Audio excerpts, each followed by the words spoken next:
Hello everyone, my name is Paki, and the topic that I would like to discuss today is on sexuality among adults with intellectual and developmental disabilities.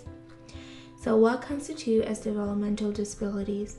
Intellectual disability is a term used in reference to people with cognitive limitations.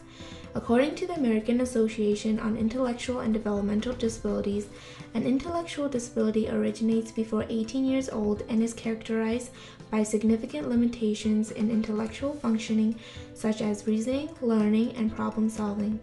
Developmental disability is an umbrella term that includes intellectual disability and other disability that are apparent during childhood, such as Fragile X syndrome, pervasive developmental disorder, cerebral palsy, and Down syndrome. Developmental disabilities are severe chronic disability that can be either cognitive, physical, or both. Myths about people with disability and sex goes hand to hand. One view is that people with disability are either not interested in sex or are not capable. At the other end of the spectrum, people with disability are sometimes viewed as being overly interested in sex and out of control in their sexual behavior.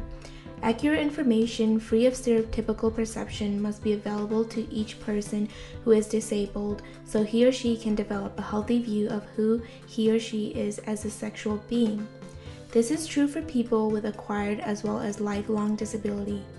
Regaining a sense of sexual identity for a person who becomes disabled as an adult may be a critical component of rehabilitation.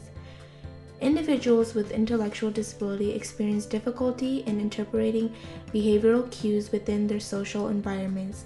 This may in turn create negative outcomes for their expression of sexuality. People with intellectual disability are overrepresented as both victims and perpetrators of sexual offenses. 50% of females with intellectual disability will be sexually assaulted in their lifetime, and males with intellectual disability are more likely to be sexually abused than other males. People with disabilities are sexual and express their sexuality in ways that are as diverse as everyone else. The belief that people with disability are not sexual could stem from the idea that they are considered a child or childlike and therefore are excluded from having sexual health rights.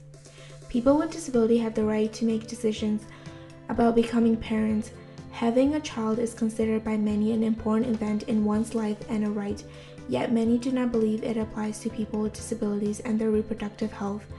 In many instances, people with disability are not believed to be sexual, so it is also believed that they cannot reproduce. In terms of sexual health education, young people need to be present during sexual health lessons at school to learn and practice sexual skills that will support healthy sexual development. Students should not be removed from sexual health lessons when scheduling other needs such as additional therapy, tutoring, and supports that take place during school hours. In the home setting, it is important to plan out time and allow for sexual health conversation to be prioritized along with other needs the young person might have. Caregiver can provide sexual education support to their clients through discussion topic, understanding boundaries, and differentiating between challenging behaviors and sex-offending behaviors. Individuals with intellectual disability are very vulnerable to sexual abuse and victimization.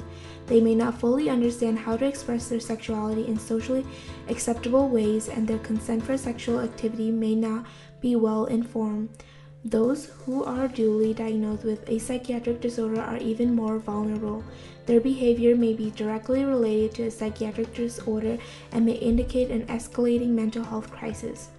Finally, adults with intellectual disability can embrace their sexuality every bit as fully as anyone else in society. Knowing this, seeking ways to ensure these adults have the knowledge they need can become a priority. Increasing clients' expression of their sexuality in healthy ways will allow others to see their capabilities and personality as people we value and want to come to know. Thank you, everyone.